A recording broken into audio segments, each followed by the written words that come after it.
اعوذ باللہ من الشیطان الرجیم بسم اللہ الرحمن الرحیم کانوا لا یتناہون عن منکر فعلوہ، یہ لوگ ایک دوسرے کو روکتے نہیں تھے، منع نہیں کرتے تھے منکر سے کہ جو وہ کرتے تھے۔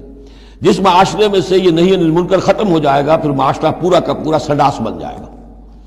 یہ تو گویا کہ صفائی ہے، ہر شخص دیکھے، نگاہ رکھے، ایک دوسرے کو روکتا رہے، ٹوکتا رہے، یہ کام غلط ہے، یہ مت کرو۔ لیکن جس معاشرے سے یہ چیز، یہ احتساب جو ہے یہ ختم ہو جائے گا تو وہ ظاہر بات ہے کہ پھر اس کے اندر خرابی پیدا ہو جائے گی۔ کانوا لا یتناہون عن منکر فعلوہ لبئس ما کانوا یفعلون، بہت برا طرز عمل تھا جو انہوں نے اختیار کیا۔ ترا کثیرا منہم یتولون الذین کفروا، ان میں سے بہتوں کو تم دیکھو گے کہ وہ کافروں کی حمایتی بنتے ہیں اور ان کی حمایت خود اپنے لیے تلاش کرتے ہیں۔ لبئس ما قدمت لہم انفسہم، بہت ہی بری ہے وہ کمائی جو ان کے نفسوں نے ان کے لیے آگے بھیجی ہے۔ یہ جو کرتوت ہے سارے جمع ہو رہے ہیں اللہ کے ہاں، اور ان کا وبال جو ہے وہ ان پر آئے گا۔ ان سخط اللہ علیہم، اور وہ یہ کہ اللہ تعالیٰ کا غضب ہوگا ان پر۔ وفی العذاب ہم خالدون، اور وہ عذاب میں ہمیشہ ہمیشہ رہیں گے۔ وَلَوْ كَانُوا يُؤْمِنُونَ بِاللَّهِ وَالنَّبِيِّ، اور اگر یہ ایمان لے آتے اللہ پر اور نبی پر، وَمَا أُنزِلَ إِلَيْهِ، اور جو کچھ ان پر نازل کیا گیا یعنی قرآن حکیم، مَتَّخَذُوهُمْ أَوْلِيَاءَ، تو انہوں نے ان کافروں کو پھر اپنا اولیاء نہ بنایا ہوتا۔ وَلَكِنَّ كَثِيرًا مِّنْهُمْ فَاسِقُونَ، لیکن اکثریت ان کی جو ہے وہ نافرمانوں پر مشتمل ہے۔ لَتَجِدَنَّ أَشَدَّ النَّاسِ عَدَاوَةً لِلَّذِينَ آمَنُوا الْيَهُودَ وَالَّذِينَ أَشْرَكُوا، یہ بہت اہم آیت ہے۔ تم پاؤ گے اہل ایمان کے حق میں شدید ترین دشمن یہود اور ان کو کہ جو مشرک ہیں۔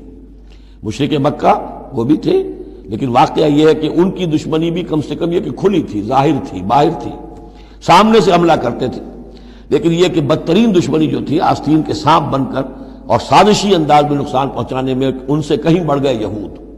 لَتَجِدَنَّ أَشَدَّ النَّاسِ عَدَاوَةً لِلَّذِينَ آمَنُوا، اہل ایمان کے حق میں عداوت اور دشمنی کے اعتبار سے تمام انسانوں میں سب سے شدید تم پاؤ گے الیہود، یہود کو، والذین اشرکوا۔ آج بھی ہنود اور یہود، ادھر ہنود ہیں اس لیے کہ اس قسم کا شرک تو اب صرف ہندوستان میں رہ گیا اور کہیں رہا ہی نہیں۔ ہندوستان کے بھی صرف نچلے طبقے میں رہ گیا ہے، عام طور پر اوپر کے طبقے میں نہیں ہے، لیکن یہ کہ بہرحال اب بھی یہود اور ہنود کا گٹھ جوڑ ہے۔ وَلَتَجِدَنَّ أَقْرَبَهُمْ مَوَدَّةً لِلَّذِينَ آمَنُوا الَّذِينَ قَالُوا إِنَّا نَصَارَىٰ، اور تم لازماً پاؤ گے قریب ترین ان میں سے، مودت کے اعتبار سے، محبت کے اعتبار سے، دلجوئی کے اعتبار سے، اہل ایمان کے حق میں ان لوگوں کو جنہوں نے یہ کہا کہ ہم نصارہ ہیں۔ اور یہ واقعہ ہے کہ یہ سیرت النبی صلی اللہ علیہ وسلم سے ثابت ہے کہ جس قسم کی دشمنی یہودیوں نے کی اس وقت عیسائیوں نے نہیں کی۔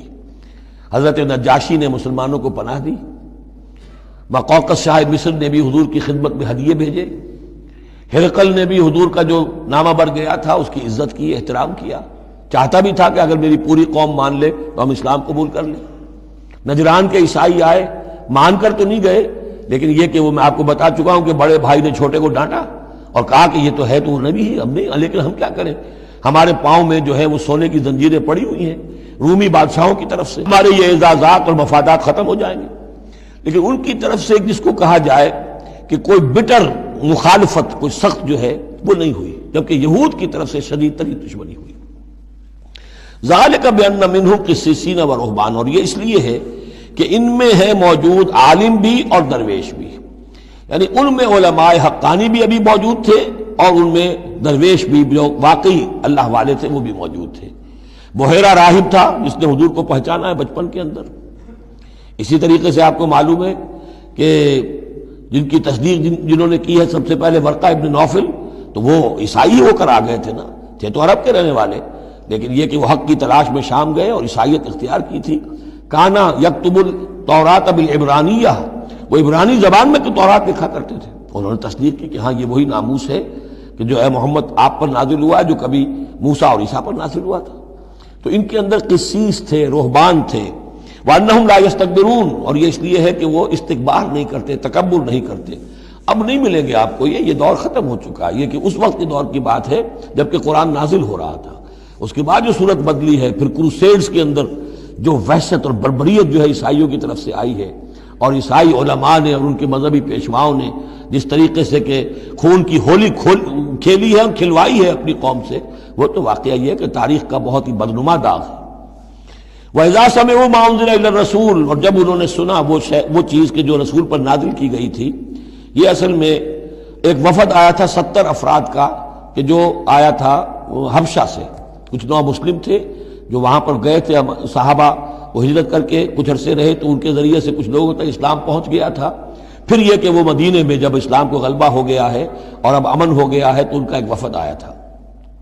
انہیں پھر آ کر جب قرآن سنایا گیا، وَإِذَا سَمِعُوا مَا أُنزِلَ إِلَى الرَّسُولِ، جب انہوں نے سنا جو کچھ کہ نازل کیا گیا ہے رسول پر، تَرَىٰ أَعْيُنَهُمْ، تم دیکھتے ہو ان کی آنکھوں کو، تَفِيضُ مِنَ الدَّمْعِ مِمَّا عَرَفُوا مِنَ الْحَقِّ، جو حق کی پہچان انہیں حاصل ہوئی اس کے زیر اثر ان کی آنکھوں سے آنسوؤں کی لڑیاں روانہ ہو گئیں، آنسوؤں کی ندیاں بہہ نکلی. یقولون، اور وہ کہہ رہے ہیں، ربنا آمنا، اے رب ہمارے ہم ایمان لے آئے، فاکتبنا مع الشاہدین، تو ہمیں لکھ دے شاہدوں میں سے، گواہوں میں سے. وما لنا لا نؤمن باللہ وما جاءنا من الحق، اور کیسے ممکن ہے کہ ہم ایمان نہ لائیں اللہ پر اور وہ حق جو ہم تک پہنچ گیا ہے اس پر. وَنَطْمَعُ أَن يُدْخِلَنَا رَبُّنَا، اور ہمیں تو بڑی طمع ہے، بڑی خواہش ہے، ہم چاہتے ہیں کہ ہمیں داخل کرے ہمارا رب مع القوم الصالحین، نیک وکار لوگوں کے ساتھ. فَأَصَابَهُمُ اللَّهُ بِمَا قَالُوا، تو جو کچھ انہوں نے کہا، جو دعا کی، جو ان کا اعلان حق تھا، اس کی وجہ سے اللہ نے ان کو بدلے میں دیا جنات تجری من تحت الانہار، وہ باغات دیے کہ جن کے دامن میں ندیاں بہتی ہوں گی، خالدین فیہا، جس میں وہ ہمیشہ ہمیش رہیں گے. وذالک جزاء المحسنین، اور یہی بدلہ ہے احسان کی روش اختیار کرنے والوں کا، جو اسلام کے بعد ایمان سے بھی آگے احسان تک پہنچ جائیں، ان کا بدلہ یہی ہے. والذین کفروا وکذبوا بآیاتنا، رہے وہ لوگ جنہوں نے انکار کیا اور جھٹلا دیا ہماری آیات کو، اولئک اصحاب الجحیم، تو وہ تو پھر جہنمی ہے. صدق اللہ العظیم.